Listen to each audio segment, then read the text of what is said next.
Mga kapatid, dalawa po ang kailangan para tayo ay pagpalain at para tayo makaranas ng pagpapala. Una, ang makita mo sana ang grasya niya. Pero pangalawa, ang kilalanin mo na ikaw ay binibigyan ng grasya ng Diyos. This is the secret of being blessed.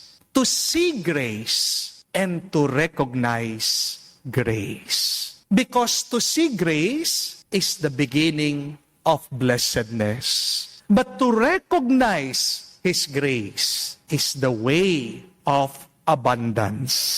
Yan po ang ating narinig sa mabuting balita. Nakita daw ng mga tao si Jesus. Pero higit pa doon, nakilala daw nila ang Panginoon. Hindi lang nila nakita si Jesus, kinilala nila ang kapangyarihan ni Jesus.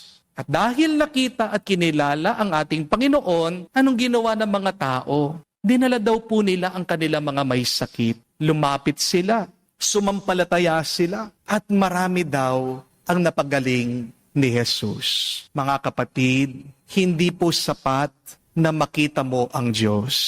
Hari nawa, kilalanin mo din siya na siya ang makakatulong sa iyo. Amen? Marami po mga tao, nakikita naman ng Diyos pero hindi siya kinikilala. Amen? Marami kasi sa atin, nakikita na ang blessing, pero reklamo ng reklamo pa rin. Hindi po ba? Humihinga naman, pero hindi nagpapasalamat. Nagigising araw-araw, pero hindi masaya. Do you want to be super blessed in your life? Then, start recognizing God's grace in your life. Hindi lang po sana tingin, kilatisin mong mabuti. Huwag ka lang sanang mag-observe. Pahalagan mo ang binibigay ng Diyos. How do we do this? Simple lang po, we do this through prayer.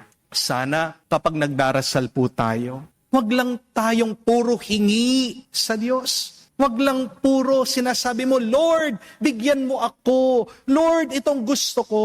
Sana kapag nagdarasal din tayo, ang sabihin natin, ang hingin natin, Lord, nasaan ka sa araw ko? Panginoon, saan ko kumikilos sa buhay ko? Panginoon, paano mo ako pinagpapala? Because remember, complaining will never satisfy you. And being anxious will not calm you. But prayer is discovering the movement of God in your life.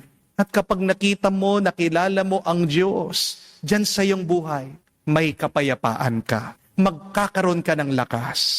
Mapupuno ka ng kagalakan.